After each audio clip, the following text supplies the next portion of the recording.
You have once again landed at the Cheshire Airstrip. For those of you who have listened before, we thank you. And for those of you just joining us, we thank you as well. We really hope that there's more than 2 people listening.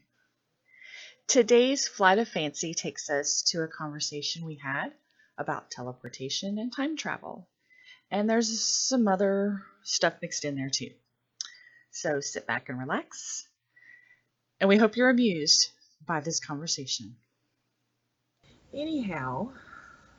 Oh, what'd you think of the Dobby video? Did you see that Dobby video? Yes! I didn't know what a Dobby was. I'm such a dork.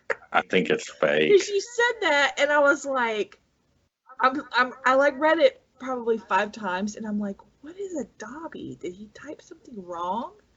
I'm like, I can't figure that. That's why I was like, what's the handle? Because I was like, I don't know what this.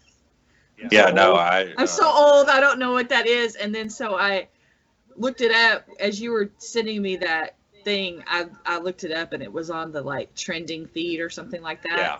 That's And right. I looked at it, and I'm like, what the heck is this? So I guess it's a character from Harry Potter. It looks like from the angle you see, yes, it looks like. I've never watched a Harry Potter all the way through, but she's watched them, and I walked in enough to know what a Dobby is. The video, it's pretty cool looking. It's got to be some sort of costume or something, but it's pretty good looking. The problem is you only see that. You don't see the video just cuts with him still in the middle of the shot. You don't see him turn around and walk back and take his mask off, or show us the rest of the video. Right? To see what happens if it was real. And then he does that little chicken wing dance. When he gets to the car. I'm like, okay, this is obviously like a kid in a suit or something. But well, I read some of the tweets that were associated, that commented on it, and they think it has something to do. I guess there's going to be a new. I don't know about these Harry Potter things. I'm old, but I guess there's a movie or something coming out, some kind of new Harry Potter movie coming out. Okay, yeah. And it's supposedly, the theory is it's some sort of publicity stunt. Yeah. Okay, I believe that.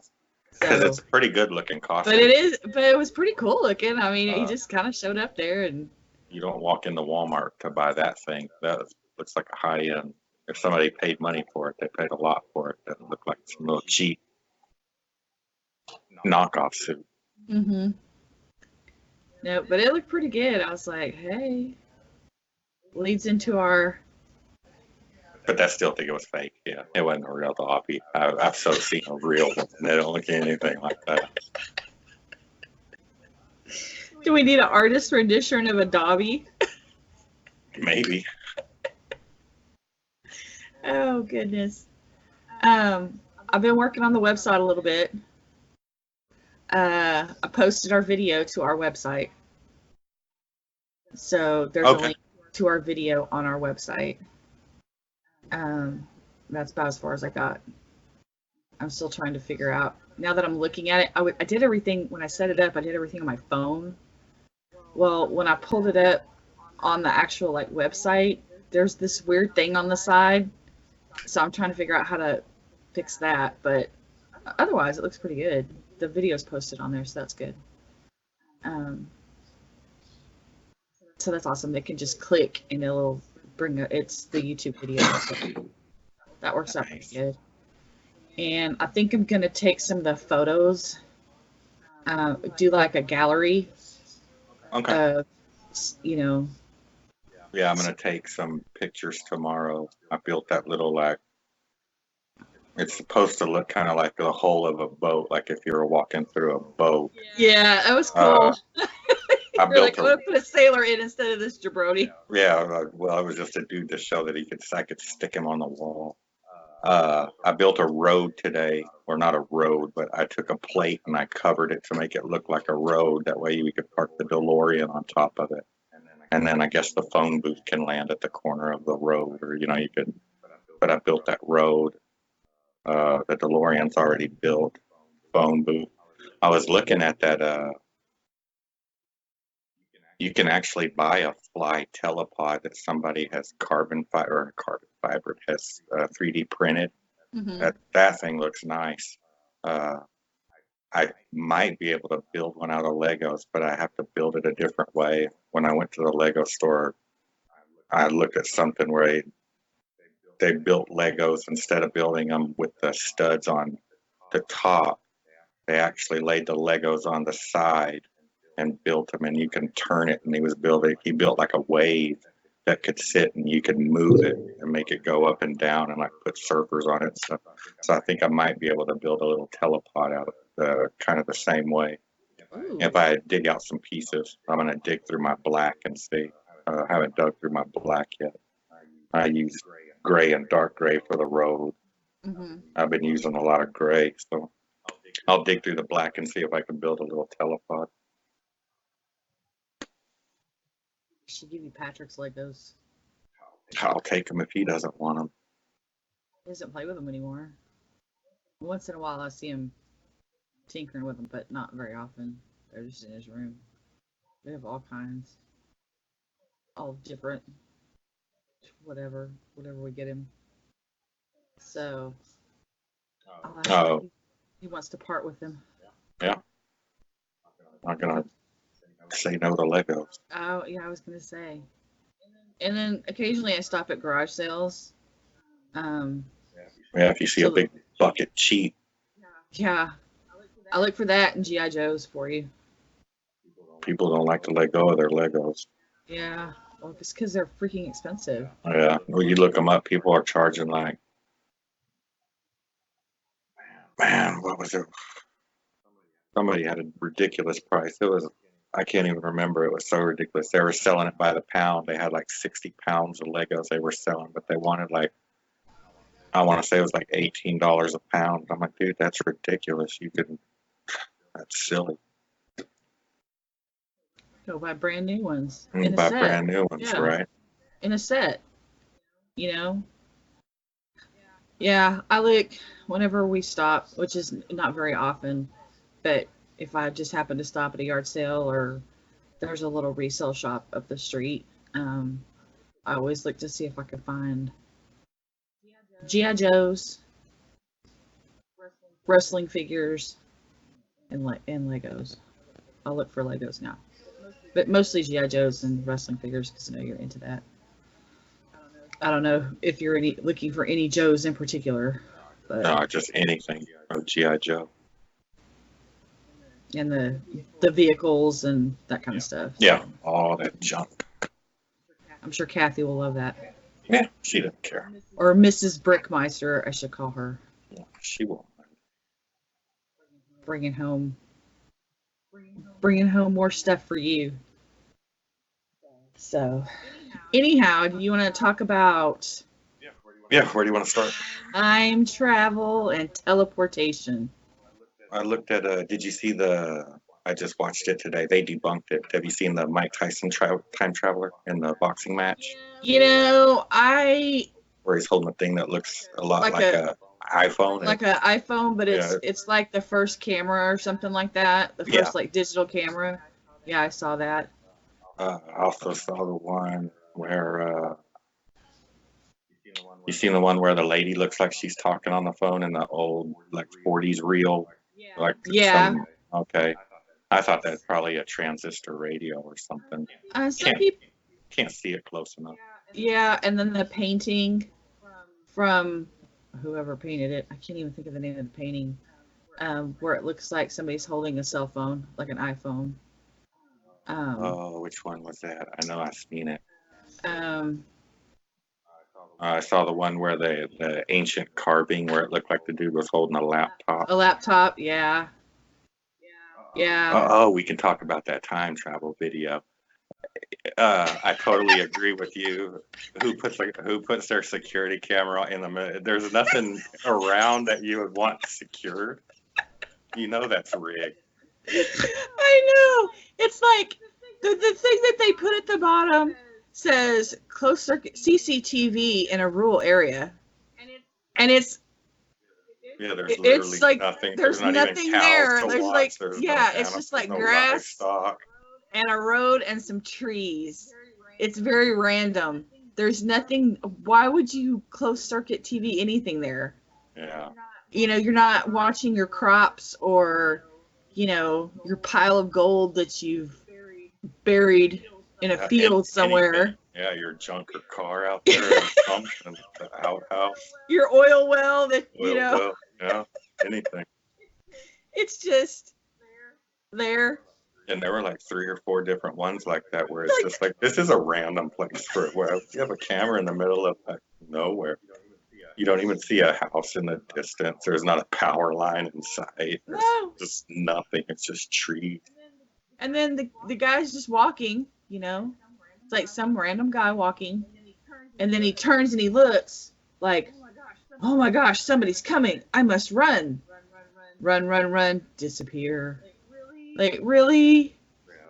Yeah, those were pretty cheesy. I've seen the one where the guy looks down at his glowing hands. I've seen that one several times. And then he runs off in the like he looks like he's in downtown New York or something. Yeah. Seen that one. That looks like pretty good camera effects. I think most of them are.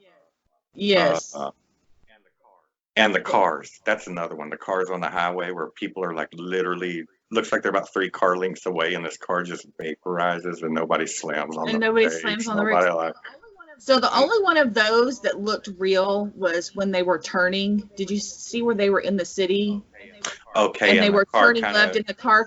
Now they stopped because they were like, what the heck? Yes. So again, I don't know if that was some kind of funky camera angle.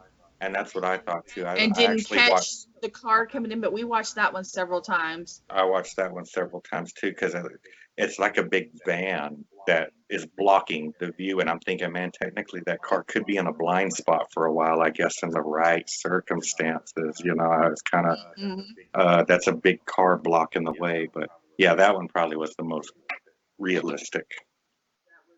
That one was realistic. And then what about the one at the very end where the guy is going in and out of the convenience store with the homeless guy, like laying there asleep beside it?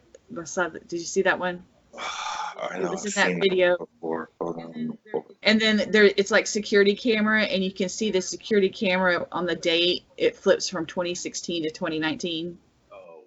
Oh wow. Yeah, so he kind of comes out. He comes through he just kind of comes through, and then a little bit later he goes back in. I know I've seen that one before because I don't remember watching it the other day though. It's really good editing. If it's fake, it's pretty damn good how they did it. But do you notice all the time travelers are wearing hoodies? Well, see, maybe that's just a different style. In 2030, everybody wears hoodies. Everybody wears hoodies. Maybe it's not a hoodie. Maybe it's more of a cloak.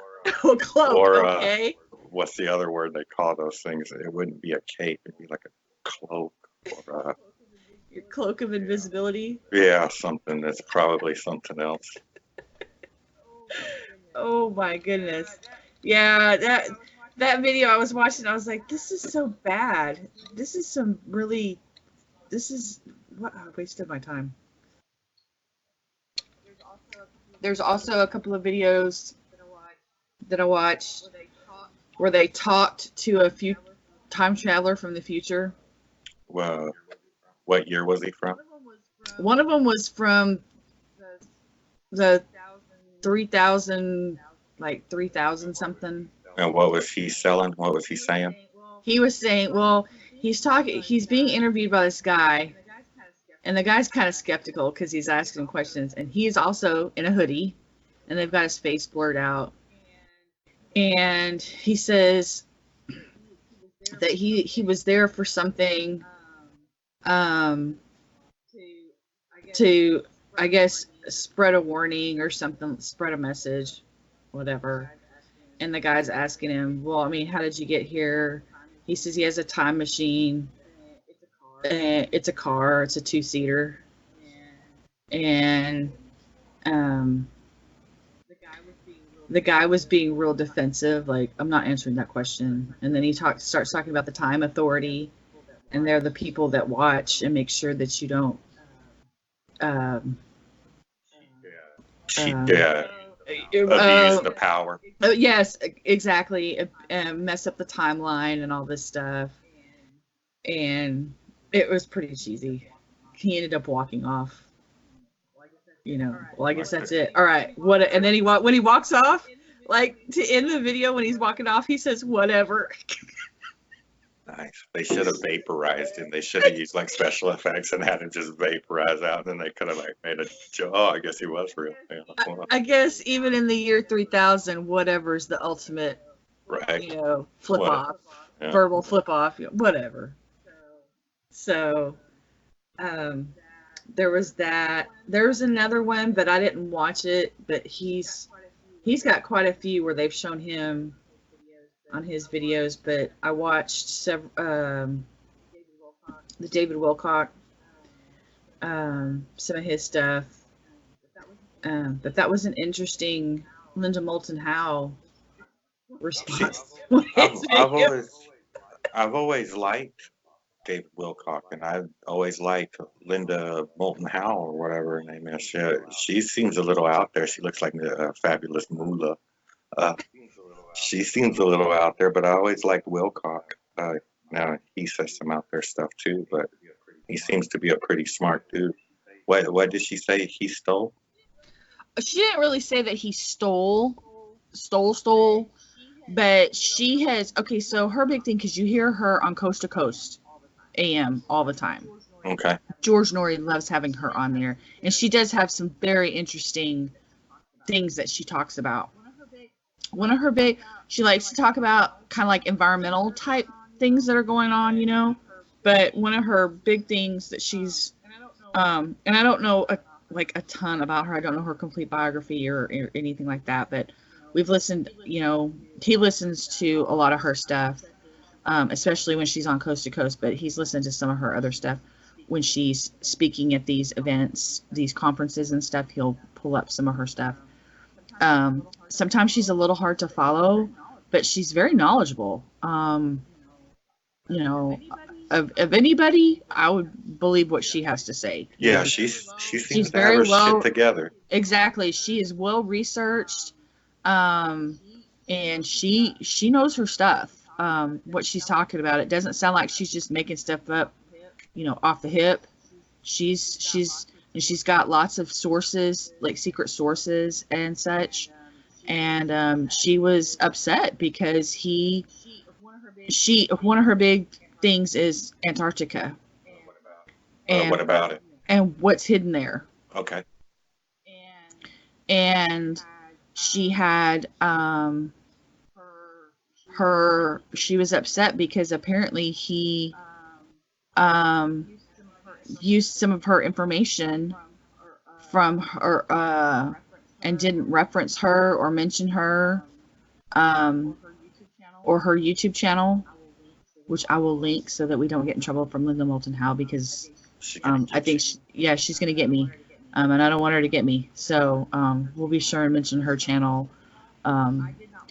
I did not watch the video that he did. I just watched that video that she did, and she was very upset. And she said in the first half hour, he didn't mention anything. He was trying to sell his products or whatever.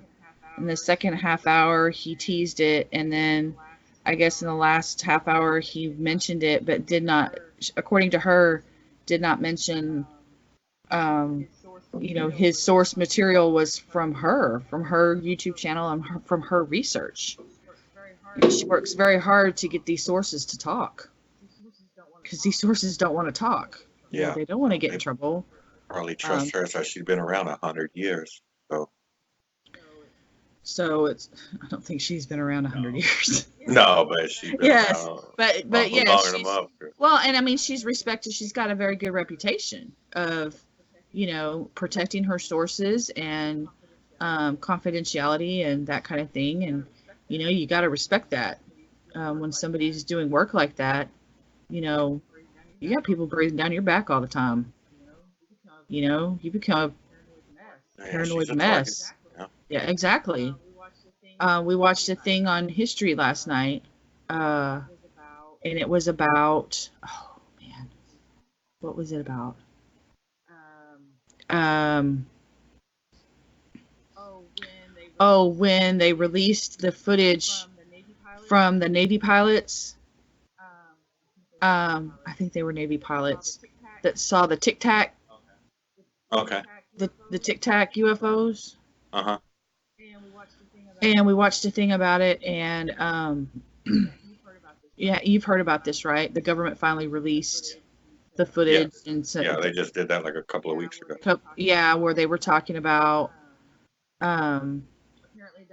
apparently there was a one of the guys working the radar, and he had been noticing blips, and they didn't know what it was, and so they reset all the computers, and they were still coming up, and so they dispatched a couple of pilots out there, and the pilots flew out there and they engaged them, and basically these things were flying at, I think they said 30 times the speed of sound or something. It was something wild, or 80 times the speed of sound. It was like wild. It was they couldn't explain it, and they were like, what the F is that, you know?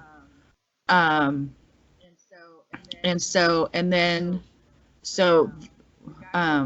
guy that I guess is doing this, I can't remember his name. God, I'm so bad. I need to write this. I need to take notes while we're watching this.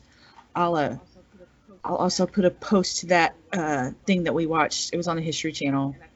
And I think it's a series because there's another part where they're going to follow up.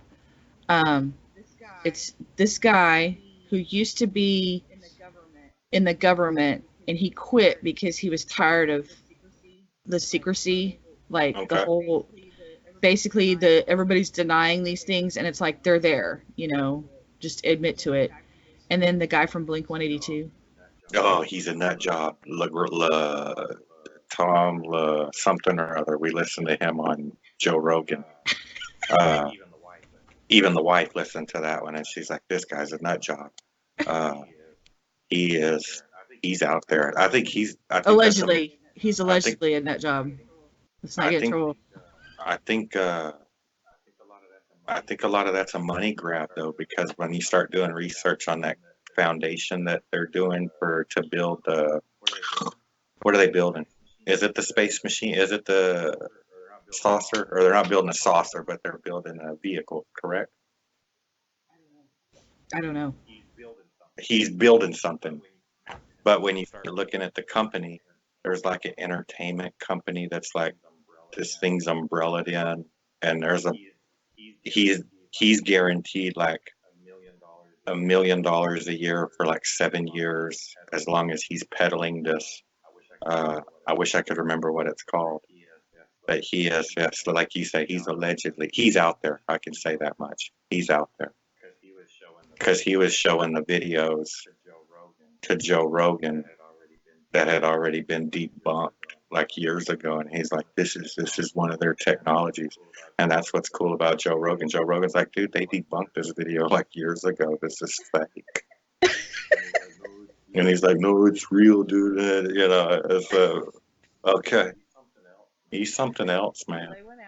Well, they went out there and talked to the guy that was the radar guy or whatever, because he was retired. And so they talked to the pilots. One of the pilots was in shadow. It was a female pilot, and I can't remember if they showed the other pilot or not. But there was a guy that they talked to who was the tech that reset the computers when all this was going down, because they called him down to reset the computers when they thought that there was something, just a glitch. They thought it was a software thing or something. And so he knew. So one of these Tic Tac things is what they're calling them. Actually, when it dropped out of radar, it went down into the water.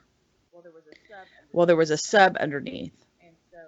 And so he talked to one of the sub guy. He knew some of the guys down in the sub, and would talk to one of their sonar people, and they said that it was that they had picked it up, and it was going something like 80 knots or something like that, something, you know. but they couldn't get any of the sonar guys to talk. And he said, as a matter of fact, when I reached out to my friend that was my buddy that was down there, he said he wasn't going to talk about it and to not call him again. Wow. So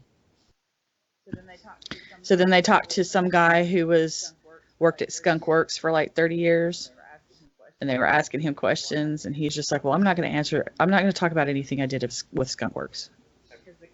Have you seen that video when that guy retired from Lockheed back in, man, it was years ago, 15, 20 years ago when he retired? He came out publicly like there was he was in front of a microphone and tons of people, and he's like, we've got the technology to send ET home. Oh no. Yeah, look it up. The guy, he retired from Lockheed, and he was part of the Skunk Works, and he was part of making all those top secret vehicles. And he's like, if you only knew what we really had. And I don't remember the quote, but he says something along the lines of, not only can we go out in space, we could send ET home, where we could take ET home if we needed to. Like he was talking, we could basically go anywhere we wanted at any time. It's a pretty big, it's almost as one of the big deal as Reagan talking about his alien scenario. I mean, it's a pretty big deal in the UFO community. See, you're much more well researched than I am. Not really, because I can't remember that guy's name. It was a long time ago. Well, my problem is, so when we were kind of texting back and forth, it's like broad or specific subject. There's so much. Yeah, and that's kind of why I kept it broad, because you can go, once you start talking about time travel, then did you look into the Mandela effect? Because the Mandela effect is a direct result from time travel. Time travel, right. And I myself have experienced that, where I'm like, that's not how it was. And see, No. I That's no. it both ways. Like people remember Skechers, Sketch. I don't remember the T. It's always been CH to me, and that's how they're spelled now. But the Berenstein Bears. Now I remember the Berenstein. I remember the.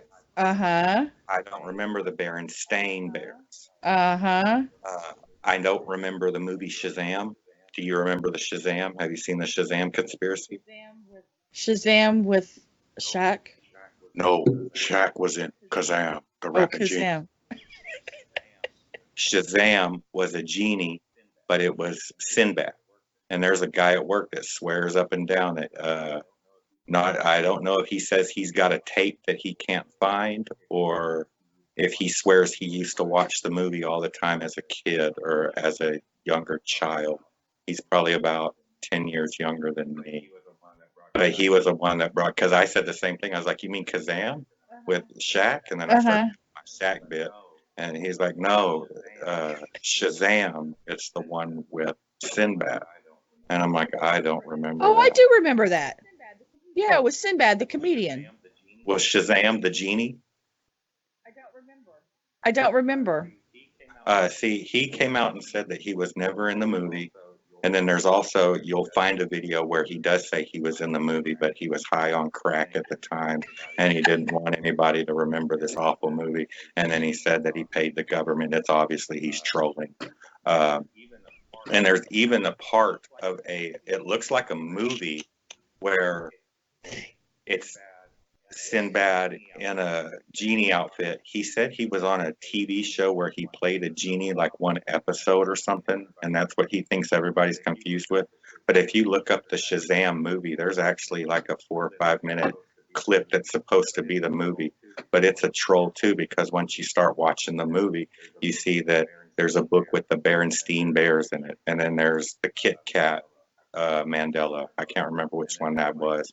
And then there's like they've got like 50 different Mandelas all in this like 5 minute clip that's supposed to be from the Shazam movie, which is like one of the ultimate Mandelas. Now, I did get Mom on a Mandela effect. I asked her, I said, there's a Mandela effect on the JFK assassination. I said, how many people were in the car and what kind of car was it? She said it was a 4-seater and there were only 4 people in the car. That's how everybody remembers it. It was actually a 6-seater, and there were 6 people in the car. There were 2 people sitting in front of Jackie O, and or there was a person sitting in front of Jackie O, and there was a person sitting in front of Kennedy, and then there was also a driver and a passenger. I don't remember that. I don't But either. when you go back and look at all the footage now, there are 6 people in the car, and I thought that was kind of weird.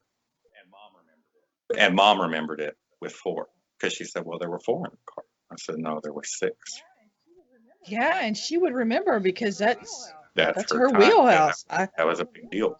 That's her wheelhouse right there. Because Wow. when I went up there last year and saw her, I was talking to her about conspiracies and stuff, and then I told her to look into the Mandela effect, and I explained it to her. I said, "Well, here's one for you." And I asked her, and she said, "Yeah, there were 4 in the car, I think." And it was just a car with a front and a back seat. But no, when you look at when you pull up all the videos, it's not a limo, but it's an extended car, and it's got like 2 rows of back seats, the big black Cadillac thing that it is. And I was like, huh, yeah. But it could be on that is that people, because you've seen the Zapruder film 1,000 times, they're only focusing in on the president and the first lady. That's what they're focusing in on. And then, of course, Conley and whoever was sitting next to him, because he got shot too with the magic bullet. We'll get into that one at another time. Oh, yeah, that'll be like a 4-hour special. You can talk about JFK forever. Because I got some opinions on that. I'm just saying. I don't think there was a lone gunman. It was a conspiracy. No, because they talk about there's another place too. There's the grassy knoll. There's the depository, and there's another place where people claim they saw the puffs of smoke by is it behind the train switch or the train station? And they saw the shady dudes back there in the train gear or in the conductor's uniforms or whatever they were wearing. That whole thing is a bunch of. He was a patsy. Yeah, there was definitely something going on there. He was a patsy. There's no such thing as a magic bullet. Yeah, not even today. That's right. You couldn't even Nope. But that's for another time. So on the time travel thing, just listening to all the, the videos. I mean, you can get into the science of it and the physics. And I did try to watch a physics professor talk about time travel. Yeah, I tried to watch Neil deGrasse too, and he knows for him being a physicist, he doesn't seem to know very much. Or he's very broad. I guess he's speaking to the dumb people. I'm one of the dumb people, but he's speaking to the masses, as opposed to, I was looking for a little more science. Well, you hear wah wah wah wah wah wah wah, and no.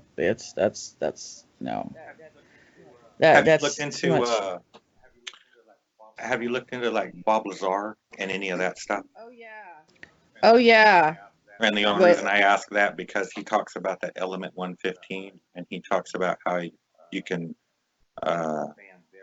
span very large distances instantly. Now you couldn't go from here to Orion's belt, but how he explains it is you make several jumps.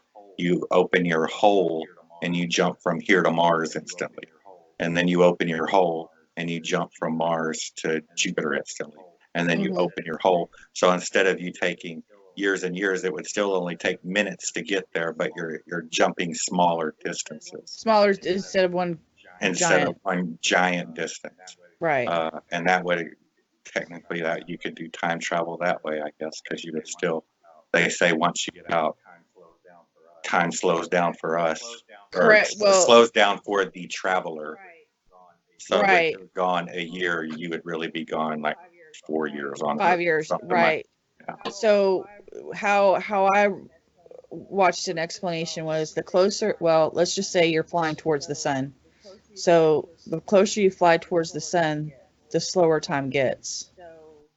So if you were to fly to out in space, whatever, and you were gone 5 years, and you turn around and you come back, so you would be gone a total of 10 10 years. years. But in Earth viewers, once you get back, so you've aged 10 years, but everybody else has aged like 20 years. Yes. And so, also one of the things that they seem to agree on is if you're traveling in time, you really can only travel within your lifetime. Why is that? Because if you travel to a point before you're born, you don't exist. Okay, that's your paradox. Correct. But you couldn't travel 1,000 years into the future. There, you're only talking about traveling back in time. Correct. Okay. But you could travel to the future. See, for me, like if I was going to invent a time machine, I would want a time machine that I could go back, kind of like remote viewing in reverse. So you could watch the events, but not necessarily participate in. Okay, that's what You know? that Andrew Basagio, is that the Uh-huh. dude's name? He said Yeah. they had one like that, where you would sit and watch a TV and you could watch what was happening. So then why didn't they watch the Kennedy assassination? Who's to say Or, they didn't? well, that's true. That was a government project. Or the birth of Christ. Or the crucifixion of Christ. Or, the Now, kidnapping of the Lindbergh baby, or, did you uh, who did you look killed at John any of Bonet. the did you look at There's, any of the John Titor stuff or John Teeter? I did, but it was a little, and maybe I just wasn't searching properly, and of course I was doing a lot of this on my phone, so sometimes you don't. I tend to get different results if I search on my desktop and search on my phone. Okay, I'd agree with that. I did search some stuff. I watched a couple of videos. I actually watched a video of some guy saying he was John Teeter. Yeah, I tried to watch He's like that. an older guy. I don't know if that's. I've never seen what he's supposed to look like. Just for some reason, that guy didn't pass the smell test for me. No, it didn't either, because I watched it and I was like, this sounds like I smell a rat. Well, the reason why I asked is how he explains it is you can go back. I think the machine he was using, or he claimed he was using, he could go back approximately 40 or 50 years. Once you start going further back is when you really start messing with, when you go back within the 40-year period or so, the difference is like 1% or something. Like there's a 1% difference. So he said once you start going back 50, 60, 70, 100 years, he said that percentage starts to jump up exponentially as to where you could go back 70 years and you would alter everything to ever happen ever again, and you could change the whole course of everything. And that was his explanation behind it. Now, he said there were other machines that you could go further back in time. I don't remember how far he claimed, but there was kind of in his story, there was kind of a limit. You couldn't just jump in a machine and decide you wanted to go see Jesus crucified, or you couldn't just jump in a machine and decide you wanted to see T-Rexes. There were kind of rules to, and there was the same thing you were saying. There was kind of a police program where they were watching what he was allowed to kind of. He claimed he was allowed to not really goof off, but he was allowed to kind of do his own thing and kind of goof off. But he couldn't sit there and tell you who was going to win the World Series, or he couldn't tell you what stocks to buy or to sell, because that would be tampering, and there would be big Personal consequences. gain. Yeah, big consequences not only for him but for the planet and for the whole theory. Well, that's Biff Tanner right there. Right. And I say it's very Back to the Future-ish, where he kind of, it's not the storyline, but you're like, okay, yeah, this is kind of how they saw it and they see it in the movies. You know, the paradox deal where Mm-hmm. you don't want to go and start uh, delaying. You know, if you and Neil deGrasse Tyson said you wouldn't even have to, people that go back in time to kill people, you wouldn't even have to do that. All you'd have to do is delay intercourse between your parents for like 2 minutes, and it would be a totally different set of sperm, and it wouldn't even, you would alter life forever. You wouldn't have to kill anybody. All you'd have to do is just procrastinate the deed, and that would change everything. You wouldn't even have to kill anybody. All you'd have to do is make a phone call and interrupt something. Gross.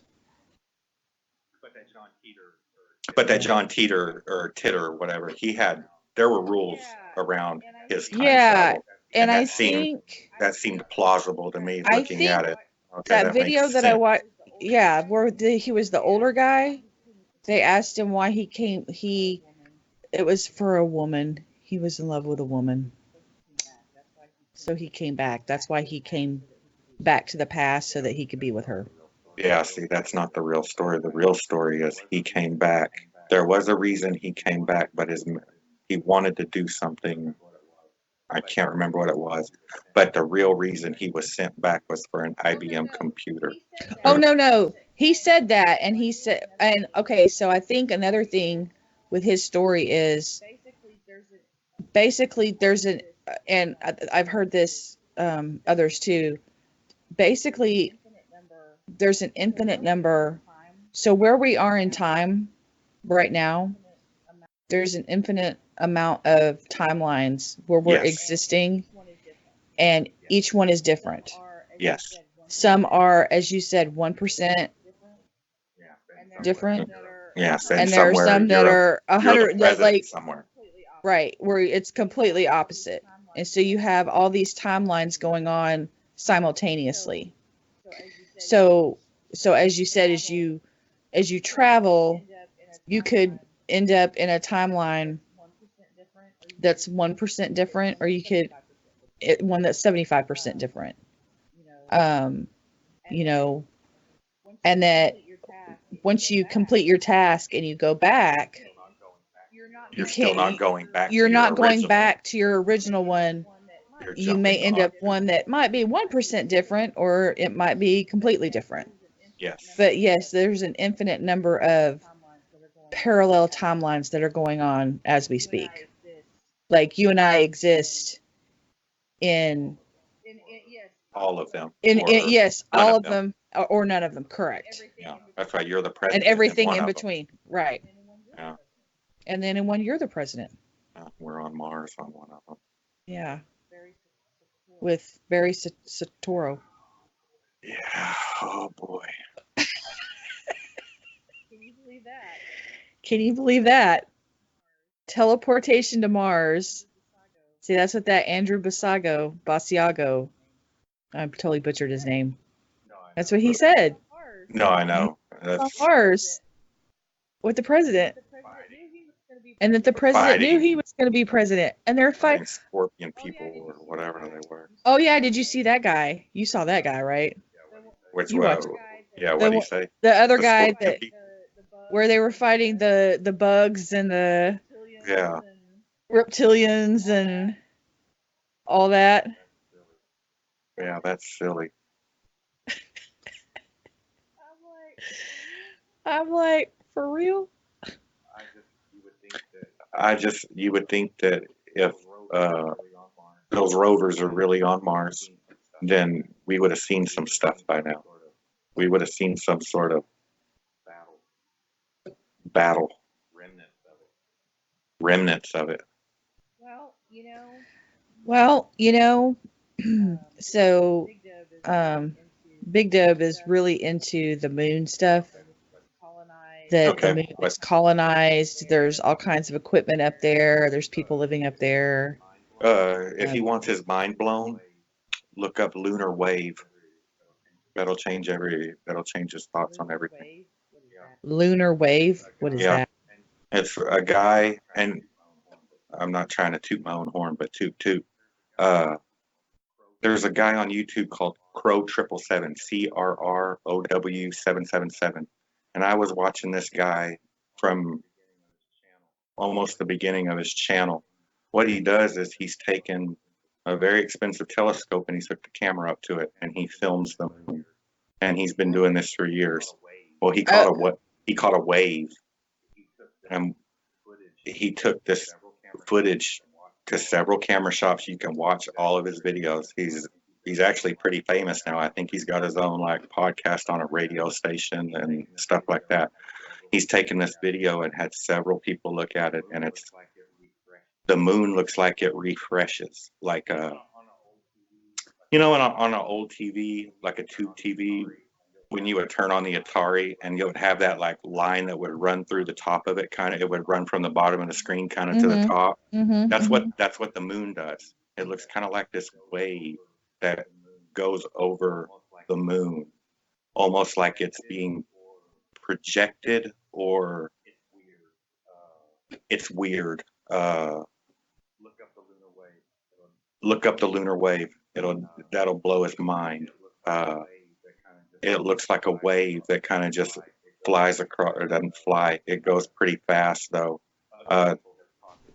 Other people have caught this lunar wave, and they've sent him the footage. The last time I watched his videos, it's been a couple years. There were about 7 or 8 different videos of this lunar wave that either he or some other people have caught. And he's had his cameras looked at. He spends a lot of money on his cameras. He spends a lot of money on his telescope. He didn't walk down to Walmart and buy the Tasco.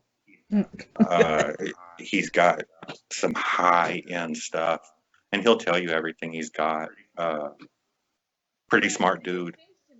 You know, it seems to me that he was telling me, I think it was just last week when you and I were kind of throwing this topic around, that he's watched at least one video. I don't know if it's by your 777 guy, but where he's taken just a, not a high-end telescope, not like a big giant, one of those $10,000 Celestrons or, those kind, but he's taken kind of a decent quality telescope and he's reworked it, and he's seen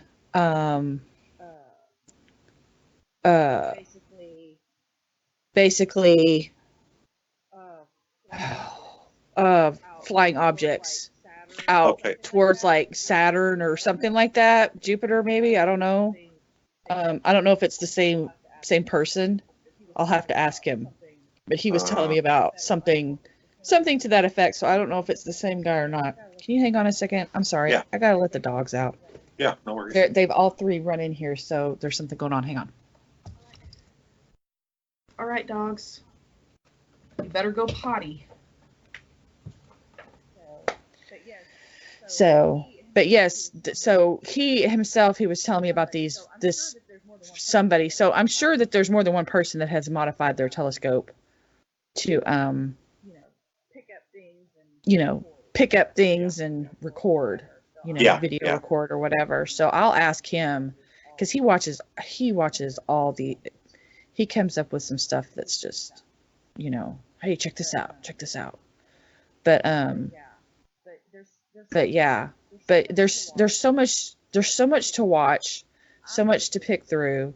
I'm not a physicist. I can't explain it. I'm just a goofball watching videos trying to decide, man, is that shit real or not? Right. Trying to figure out what's plausible and believable, at least. Right. And I just harken back to, let me critically think about this. And as I critically think, I do not believe that we are the only life. That's not right. There's got to be more out there. Yeah, it's not just us. That's hard to believe. What, that it's just us? Yeah. Yeah. There's got to be other stuff out there. Have you listened to any of the, who John Lear is? His dad. Oh, yeah.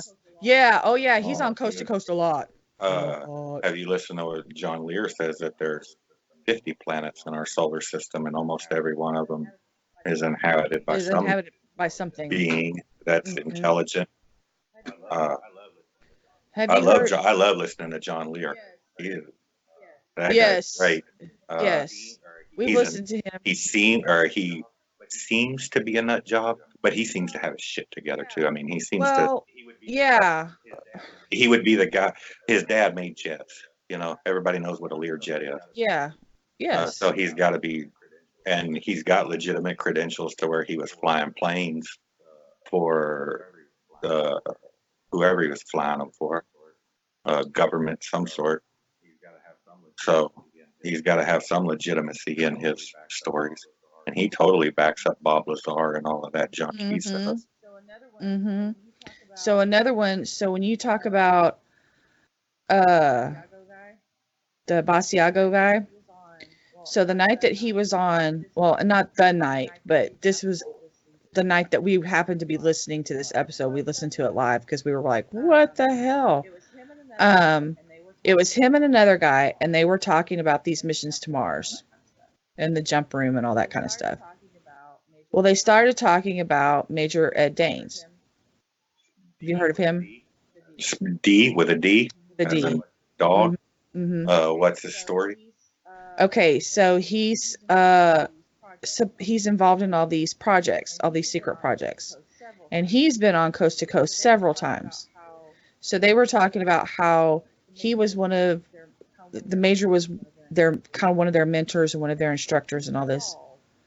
He called into the show and said, I was never involved in this. This is not true. Blah, blah, blah, blah, blah. Very unusual that he emphatically denied anything to do with this. What, the jump room? And, yes. Was he saying he was before? No. Okay. He was involved in other stuff, but not this. And that's when Big Dub and I were like, what? He's calling in to deny something? Because usually he's talking about all the secret projects and stuff. Another guy that was on there, and I don't know if he's passed away. We haven't heard of him for a while. Hoagland. Richard Hoagland. Yeah. Now, when he said this, did he say it like they had gotten to him, or did he say it to him like this guy's a nut job? And I mean, could you kind of read between the lines, like what do you? It was really difficult to decide if he was denying because he didn't want to get busted, or if he was denying because I don't think he called him a whack job, and we've tried to find the episode. But I think we have to listen to it on an Apple device. He's a Coast to Coast member.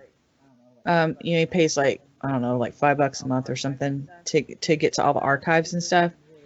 Because there's some really juicy stuff, especially when you get to the Art Bell, the old Art Bell stuff. It's classic. Talk about late night radio at its best. Open lines are wonderful. So that we can listen to that episode again and make sure we heard it correctly, just to refresh our memory, because I think it was back in like 2011. Okay. 2010, 2011, something like that. Because we were like, oh my gosh, he's called it. This is getting juicy. We were like, ooh, this is getting juicy. He's just called in and flat out denied. So I don't know if it was a denial saying, hey, these guys are wackadoodles. I don't know what they're talking about, or hey, I'm in fear for my life, so I'm calling to say I don't know anything about this. Wink, wink, And then he's only been on there a couple of other times since then. I think he's laying low. Too much exposure, I guess. But just and the whole teleportation thing, because teleportation and time travel sort of go hand in hand. Yeah. I mean, you've got teleportation, like obviously you see on Star Trek, where they, beam to the planet or whatever. But I mean, it seems like that those technologies could be used interchangeably. If you can transport from one place to another, why can't you transport from one time to another? Yeah. And that's, So in trying to even research, it was difficult because I was like, I don't even know where to start. Because you start pulling up videos and then you get fished in and trolled in and clickbaited. You start watching something and then you get rickrolled. Right. I hate that. And see, a lot of the videos will tell you that you can only travel back to the point of when the machine was built. You could not travel back. I don't know what the rule would be. I guess to get back or something. I don't know. But they say a lot of them will tell you that you can only travel back in time to the moment that the machine was built. You couldn't go further back. Oh. Huh, I hadn't heard that one. I don't remember the Although, if law. you think about it, that might make sense. Because then you end up needing plutonium that you can buy on every corner store. But back in 1955, Oh, yeah. a little hard to come A by. little hard to come by. So you need 1.21 gigawatts of energy. Exactly. Maybe a lightning bolt. I don't know. But you never know when or where. Oh, but we do. Dude, I've seen that movie hundreds of times. Oh, yeah. We used to watch it all the time as a kid. That and Ferris Bueller and Major League. Uh-huh. Oh, yeah, Major League. That's a good one. I love Major League. I love Back to the Future. That's my man. That was my man back in the day. Who? Biff? Michael J. Fox? Marty Michael McFly? J. Fox. Yes, Michael J. Fox. And Huey Lewis was in that movie, too. I remember. You're just too darn Too loud. darn loud. And the puffy vest. That was awesome. Stork thinks he's gonna drown. Yeah. What did he ask for? He said he wanted a Pepsi free. You gotta pay for it. You gotta pay for So I'll it. take a tab. Well, what are you gonna order? Just give me something that doesn't have any sugar in it, and gives him a coffee. Oh, it's a classic movie. It's so great. It's awesome. I love Back to the Future. It's great. We watched Close Encounters of the Third Kind last night.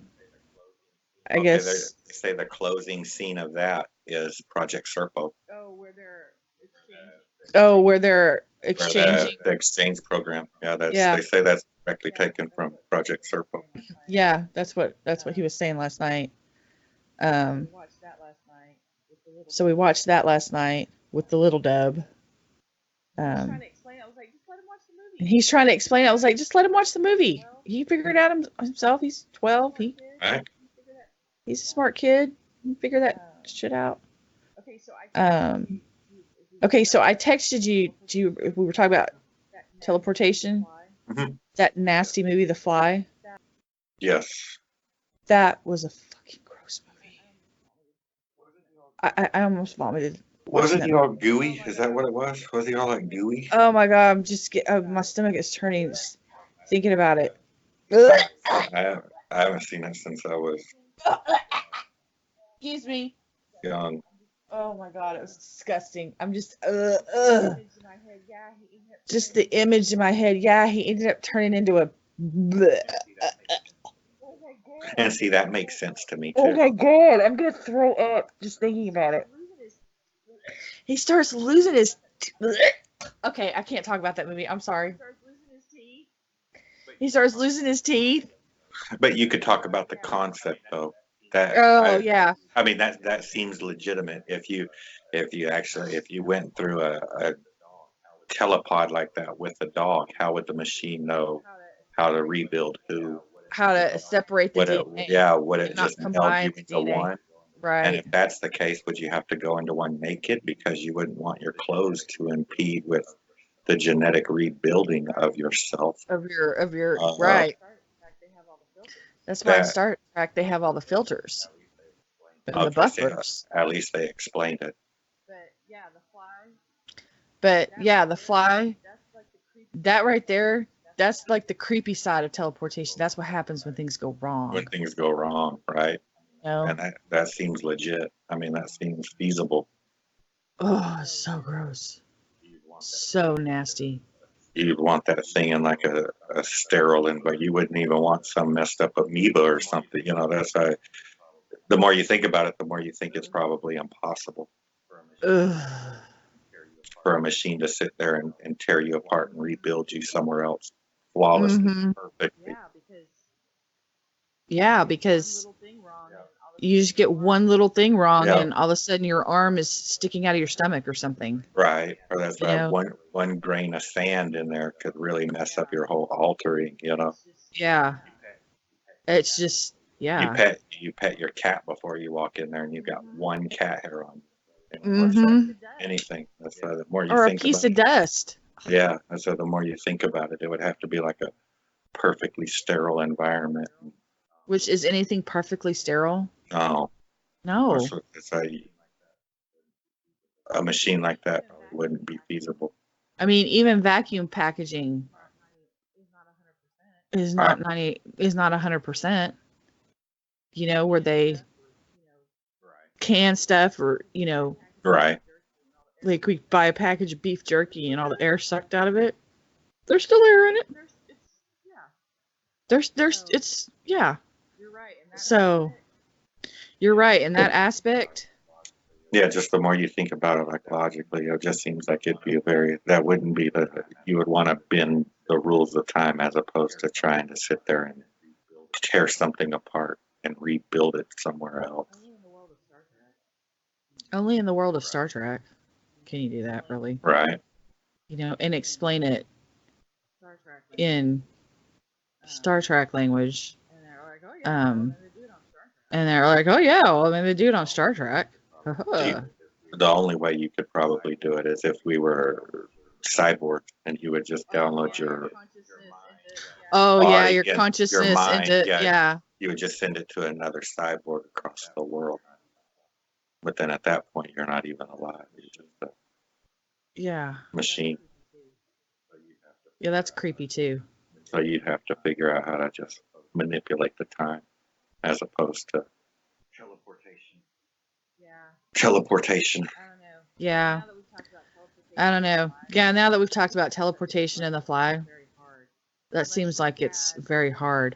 Unless you had Unless some you could sort open of a mini, wormhole exactly, or portal or something like a that, wormhole elevator. You would walk in one side of the door and then you come out the other side, you'd be somewhere else. Right. Which they say with wormholes, the problem with a wormhole is that as soon as they open, they collapse. So You'd have to figure out how to leave one open. how to leave one open. Hang on a second. I'm going to go let those dogs in. They've been quiet too long. I don't trust them. Not to Star Trek you to death, but my favorite Star Trek is Deep Space Nine. And that centers around a wormhole. I was going to ask you, you watched Stargate, didn't you? Did you watch Stargate? No. Stargate? Somebody watched Stargate. Mm-mm. I was going to ask how that worked. How does the Stargate work on a show? No, but there was a movie. Of course, we're talking about Hollywood. What was it called? Oh, I can't think of that one right now. It'll come to me though. But on Deep Space Nine, it centers around a space station where there's a wormhole, and it's a stable wormhole. That's the surprising thing. So Okay, you can go. Is there an explanation for why, or it just happened to be this? Well. I mean, yeah. they didn't have to do anything to it. I mean, this one's just stable for a reason. They like didn't even physics or know. something. Yeah, they didn't know it was there. There had been a war going on between two peoples. One was a very warrior-like race, and one was a very peaceful race. And they had enslaved the peaceful people for, I don't know, years and decades. And so they won their independence. So the Federation came in, and the space station actually belonged to the Cardassians, not Kim and Chloe and no. the other ones, the rest Those of are Kardashians, not Cardassians. And so they took it over, and it belonged to the other planet, Bajor. And so they discovered this wormhole. And so the Bajorans are very religious people. They believe in prophets that give them visions and guide them and all this kind of stuff. Well, they figured out that the wormhole, it was the celestial temple for these prophets, and that's how they lived. That's where they lived. And so at one point, the wormhole was closed, and they were cut off. Anyway, you got to watch the series. It's really good. It's my favorite Star Trek series. And how do they use it? They travel from the Alpha Quadrant to the Gamma Quadrant.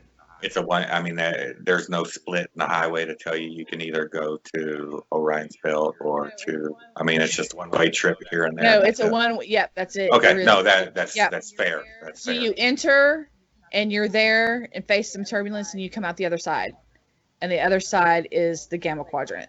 Like way, like on the other side, it would take you millions of light years to get there. So it's an expressway with no exits. Correct, just one. Okay. In one side, out the other, and then you come back through, and you're fine. And you're like, oh, and it would just open and close as soon as it would sense somebody coming towards it. It would open, and it would close. Open and close. So, but yeah, that was kind of centered around this wormhole. But from what the little bit that I've investigated, wormholes are, if they exist, because it's just in theory, just like a black hole, but wormholes that I thought they've seen black holes. I don't know if they've seen black holes or not. I think they've seen black holes. But a wormhole, basically, as soon as it opens, it closes back up. They're not stable. They're not reliable. So like you could enter one, and then you don't know if you're ever going to get back again. And you don't even know when it's going to open. So you'd have to have like some sort of. And you don't know where it's going to go. I'm not flying through it. You're not flying through it? No. You're taking that chance. I'll save that for Elon Musk's Tesla. Oh, yeah. Did you watch that video? No. Okay, you can ask her. I watched that thing live for days. I thought it was fake about 20 minutes in. What, the car that's up in the... Yeah, she would come home from work and she's like, "You're still watching that car?" I'm like, "I'm pretty sure this is fake." So I would sit there and watch it for took like you 72 hours to figure that out. No, the reason why I kept watching it so long is because I'm pretty sure I figured out it was fake, and I told a couple other people about it. They looked at it and it was suspected. It is kind of shady looking. I think that a lot of that stuff was on a loop because certain things would happen in the video, like you would. It's pretty cool because you're looking at the view of the car, and it'll jump from like the side view to like a hood ornament view where you're looking inside the car and you'd see the spaceman, and then it would click like to a couple of cameras on. There's about 5 or 6 different cameras that were. It would cycle through, but there would be parts like where it would be focused on this piece, and you would see this foil like move, like I guess it was part of whatever is going on. And then I would watch the video for a while, and it would seem like it would come back to that spot, and the same piece of foil would blow out or blow in, just like it did the first time. And I'm thinking, they put it on a loop. This thing looks like a loop. I just can't prove it, because I'm sitting here watching it and I'm trying to trust my eyes. And trust me, I've done enough research where I know that we're built to be deceived pretty easily. So I'm thinking maybe my eyes are just tricking me. So I watched this thing for days and days just to convince myself that because I kept wanting to give it the benefit of the doubt. No, this is real. This isn't NASA. This is real. This isn't NASA. This is Elon Musk. This is Elon Musk. And then just the more I watched it, the more I'm like, man, this thing looks like it's on a loop. And man, that looks fake. And you can see. To me, it looked like, and when you sped the video up, it looked like it even worse. It looked like a car with the giant screen in the background. That the car was stationary, but the screen was projecting the moon across it, and you could actually see. And I promise you, you could probably go back and find it. I'm sure 100 people have seen the same thing I have. There were parts, and some guy tried to explain it to me as, dude, look how far out in space it is. Of course, that's not perfect video. There are parts where the moon will pixelate and like shift back and forth, like the tracking's messed up on the video, Mm-hmm. but the car will not pixelate. The car will not shift. The car stays perfectly in focus, and the car stays like you would expect it to. It's the background that jinx, like, okay, Mm-hmm. that looks fake. And then when you speed it up, when you speed the film up a little bit, it literally looks like either uh, a giant, I guess, it'd be some sort of curved screen that they're using shooting this image across, or they've got a giant 360-degree screen that they're spinning this car around. But it looks so fake, and I wanted to believe it was real so bad. And just the more I watched, I was like, man, I disappointed myself because I watched it too long and figured out the car never got dirty.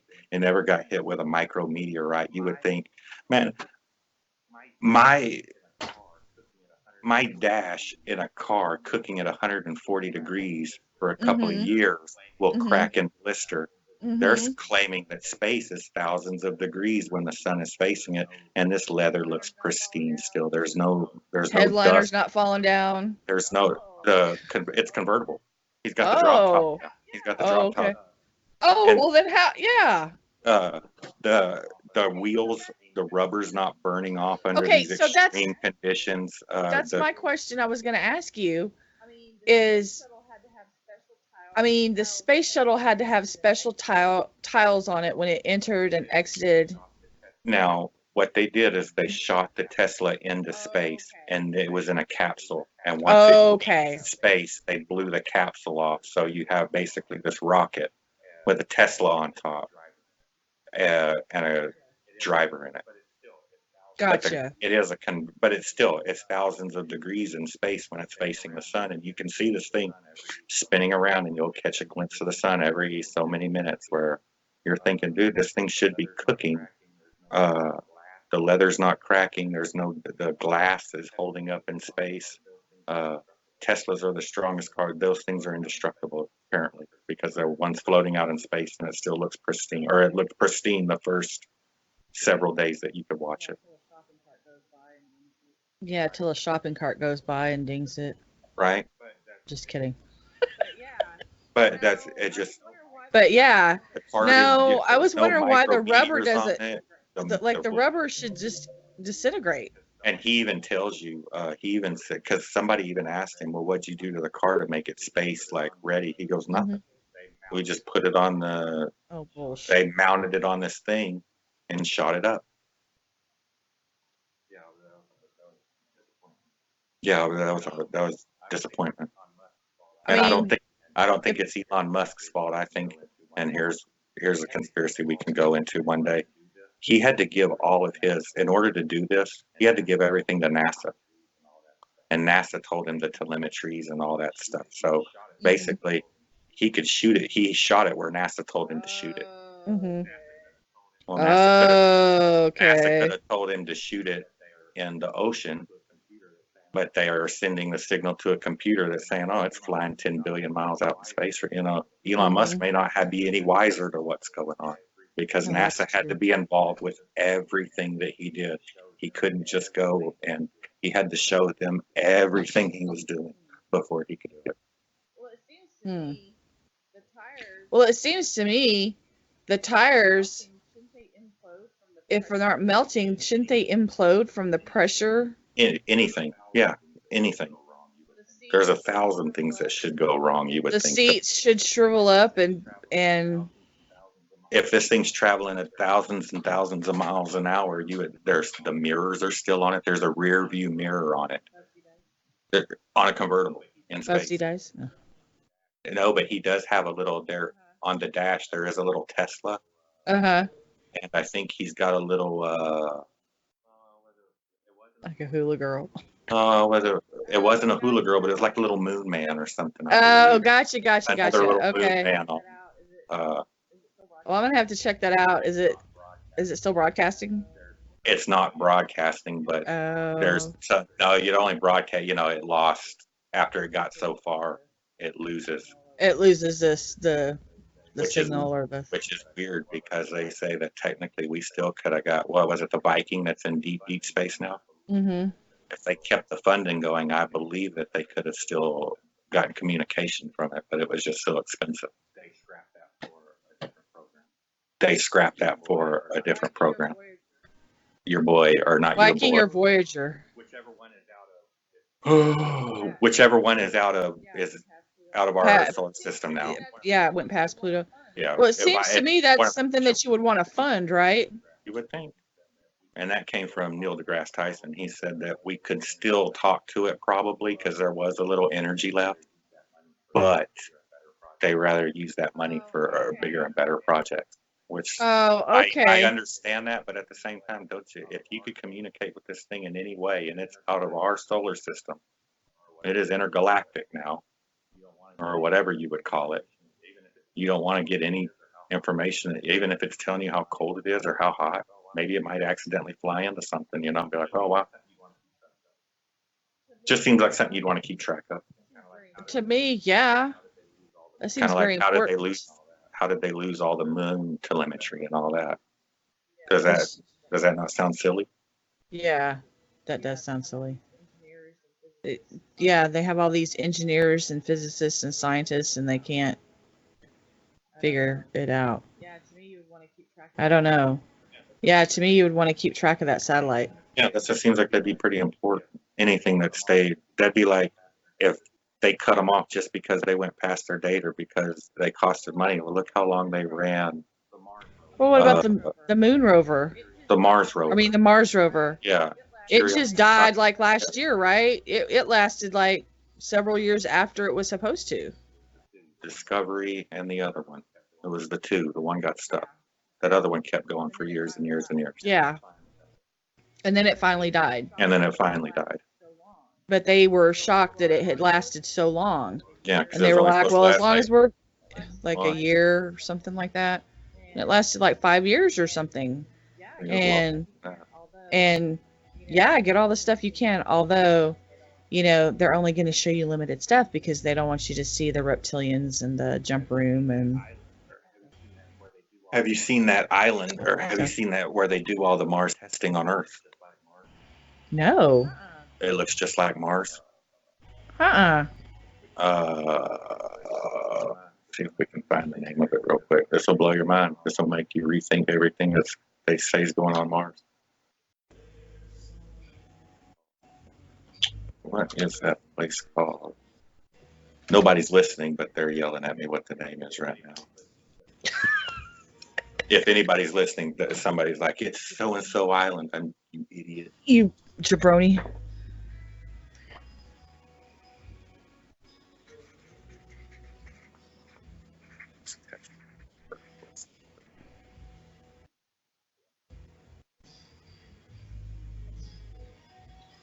Let me see if I can look something. Oh, I just lost my pen. Up here. It's not. What is the name of that place, man? Is it like a beach or something? No, I want to say it's way northern Canada. It's on. How about Mars on Earth?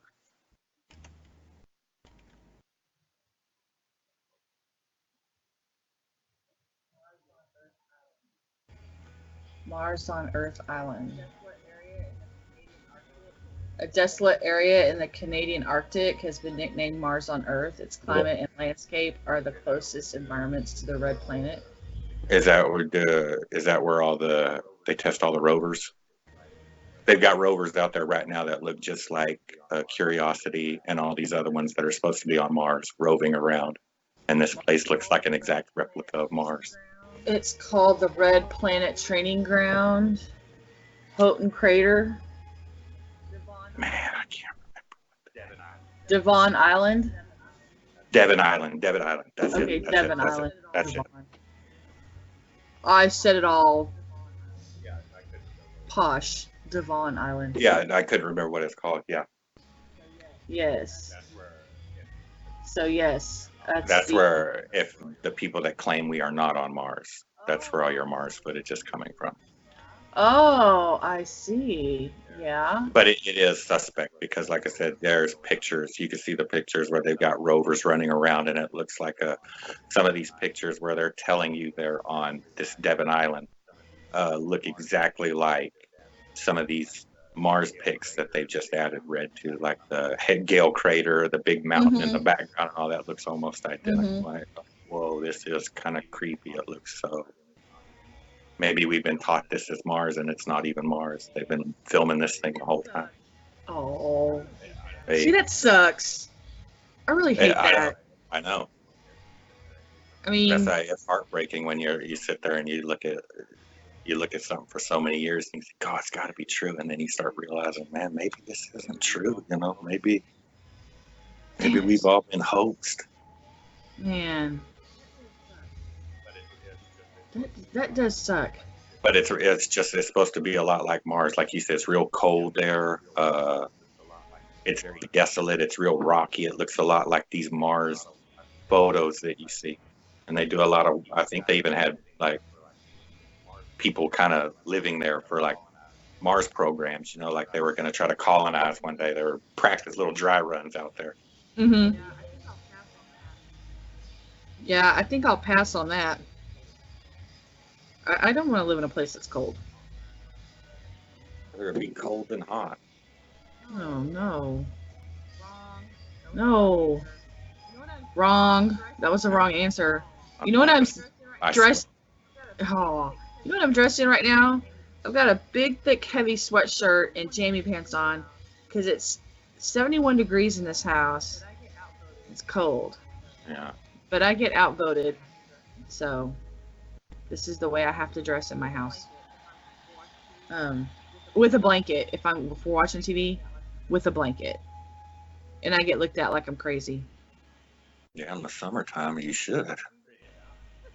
What, get looked at like I'm crazy? Yeah. Well, I can't help it. I got thin blood or something. I don't know.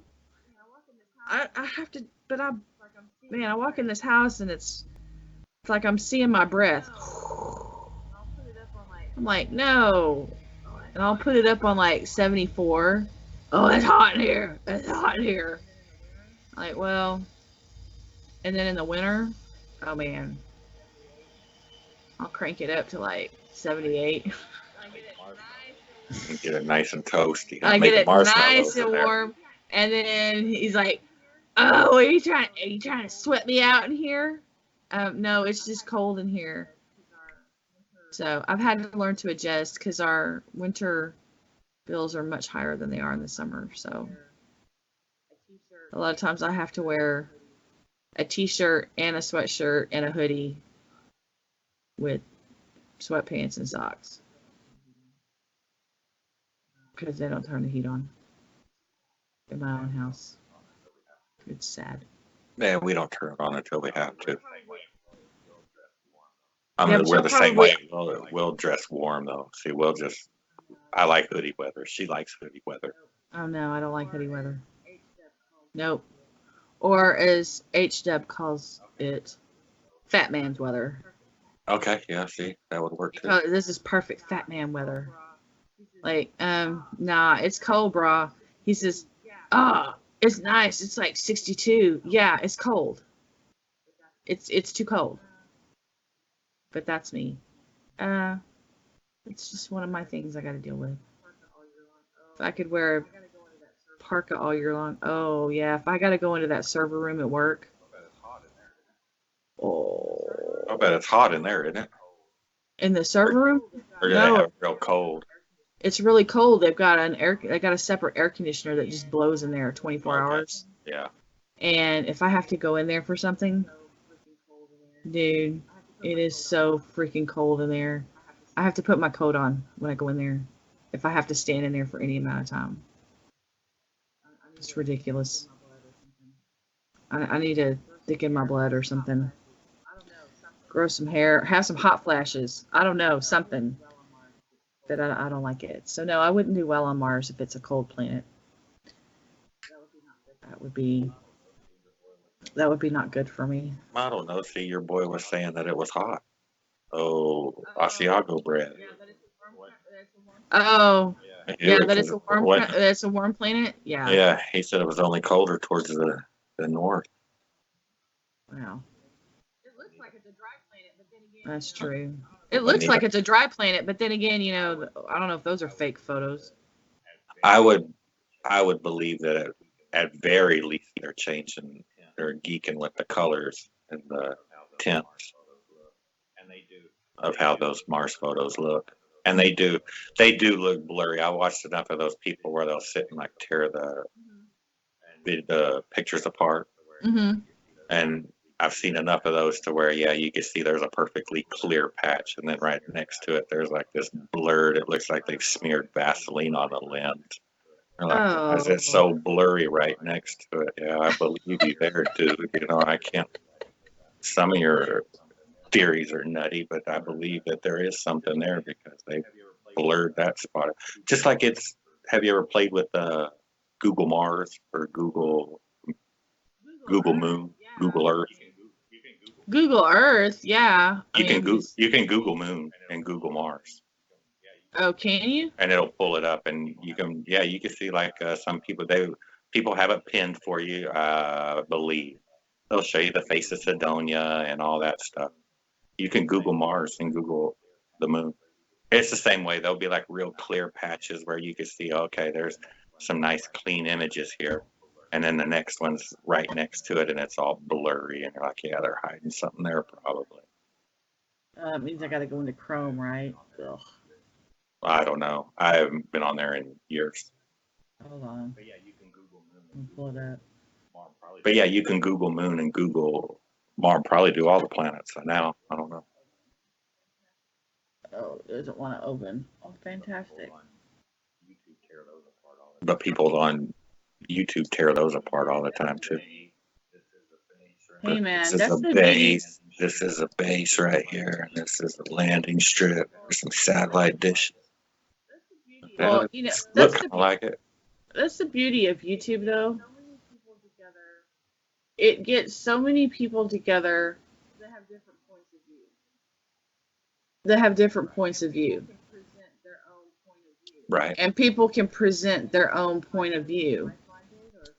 And then you can find out if you're like-minded or if you have, a differing opinion or a differing theory or whatever.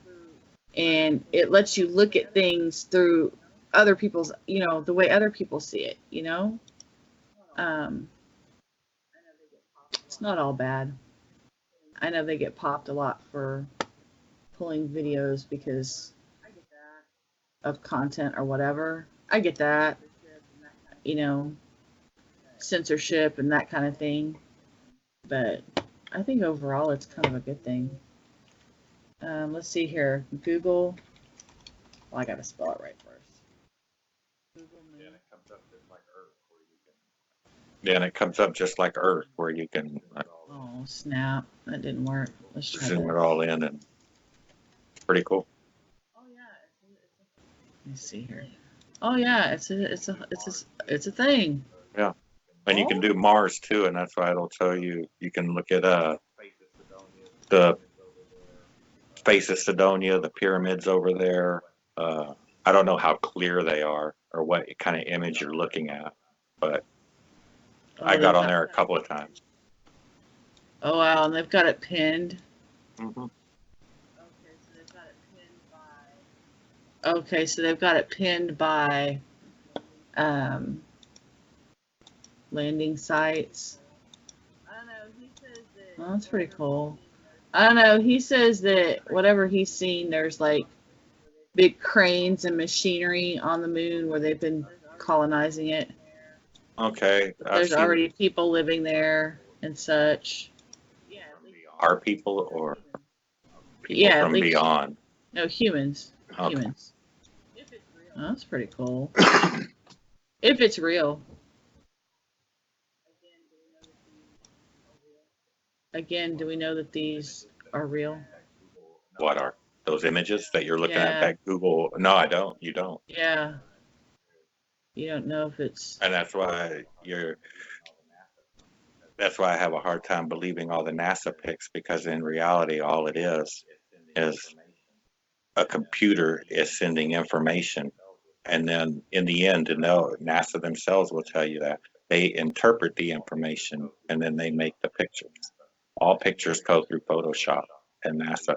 Every single picture goes through Photoshop. They'll tell you that. Oh yeah, I've seen videos where people. They hire people. They call them graphic artists or something like that. I mean, they are literally hire people to paint these pictures. And there was even I watched a video not too long ago, probably about a year ago, where the guy pulled up NASA's page and they were hiring graphic artists that wanted that, please be prolific or please be very good at Photoshop, whatever. They were all these like graphic programs they wanted you to be good at. I'm like, huh, that's weird. What would you need that for if you're sending raw data? Yeah. You got to doctor the raw data. Mm-hmm. You got to manipulate it. Make it look the way you want it to look. Right. Your projection to the world. Just screwy. Yeah. I don't know. I don't know. I think there's something going on in space since the president wants to start Space Force or whatever it's called, the Space Army. Well, there's supposed to already be one.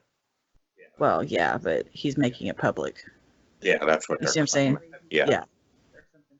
So apparently he thinks there's something to it. Have you seen that video where the guy has done he's taken pictures of he claims that they are giant bases in space that are like shape-shifting? It's old. I want to say that we've seen that. You probably have, because it sounds familiar. Yeah. He claims that he's looking through deep space. He's done something. He tells you that he's altered his camera or he's altered his telescope or he's done something, and he's taken pictures of these. He claims they're giant, part of our space army or our space force, and they're these giant ships that are like, I can't even remember where they're at. They're out of our solar system, is what he's claiming, and they shapeshift. You can see these things kind of, and they'll go from an oblong shape to this. They'll stretch in real short, and then they'll change into another thing. And he says that these are these giant shape-shifting spacecraft carrier, basically, is what I would kind of explain it as. Giant cities in space, like some sort of vehicles. Really? Yeah, that's for some reason that sounds familiar. Yep. Like we've watched that. Like he had me watch that one time. I don't know. He has me watch a lot of stuff, and some of it I retain, and then some of it I don't retain. But he's always like, hey, you gotta check this out. Hey, you gotta check this out. Look at this video. And I'm like, hey, look at this video of the dogs blaming each other for tearing up the trash. and he's watching these really in-depth, and then of course if I try to debunk it, I'm immediately pissing on it. Why do you got to piss on my stuff? Why you got to drag me down? He didn't like that when I was doing that with the Paul is dead stuff. Yeah, well, I immediately would start searching the photos and the video and stuff. Why do you got to shit on everything? You got to bring facts to the table. Bring facts. What are you doing? I'm like, I'm not shitting on it. I'm just disproving this portion of what you present. He hates it when I do. Like I'm the dream killer, I guess. The Debbie Downer, I suppose. Want. So you got to look at it both sides. So. All right. Well, I'm gonna keep watching videos then. Maybe we can revisit this. Tomorrow or the next night. Because, like I said, it's so broad. There's so much No, that's how it really is. So much. I mean, you couldn't possibly. That's how you open a door and then there's 10 more doors once you start looking and you're like, it just, It's never ending. This is a never ending rabbit hole that you right. fall down.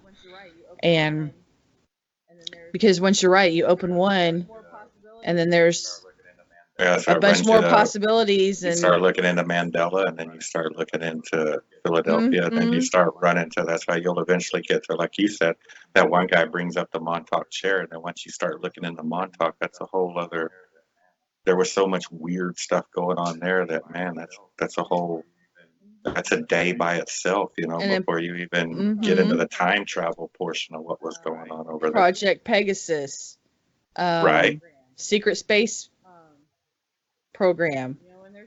Um, and there's always somebody claiming to be the insider, or I was a part of it. It's like, really? I don't know if that's true. It's hard to tell because some of these folks are so believable. Right. Yeah. No, that's how they've So obviously, believable. they practice their craft, Are you or lying? they're telling the truth. Yeah, that's how it's, Or are you so crazy you believe what you're saying? I'm not saying all of them are crazy and that all of them are liars, but I mean, I'm the kind of person where I kind of like, I believe anything is possible, but at the same time, it's like, nah, I got to kind of see and kind of feel it for myself. Is yeah. this, I think you're kind of that way too. Well, that's why I kind of put myself in the situation. Like that's why you start thinking, okay, like the fly, for example. You're like, okay, yeah, you Yeah. could do it. Then you start really breaking it down and thinking about it. You're like, you know what? I don't know if you could really teleport like that, or if it would be efficient. There's probably more efficient ways to do it than to sit there and, yeah, you want to look at it from every angle. Yeah, because you don't want to end up like that guy. Ugh. Yeah, or you just don't want to end up looking like an idiot. But start jumping on the first thing you see and be like, oh, it's true. That's all I Oh, this needed is to true. see. Oh, this Yeah. is absolute. This is, Well, now you if you got. did 10 more minutes of work, you would have seen this. And Mm-hmm. Yep, exactly. Thank you for listening to us today. We really do appreciate wasting your time. If you would like to subscribe, please hit the subscribe button. We really could use at least one subscriber other than ourselves. If you like the content, hit a thumbs up. And if you don't, hit the thumbs down. And we'll just forget about you. If you want to visit us, our website is the CheshireAirstrip.com. If you want to email us, it's the CheshireAirstrip@gmail.com. You can also catch us on Twitter. Our handles are at Cheshire Air and at Cheshire Air 1. And we hope you enjoyed it. And we hope you'll listen again.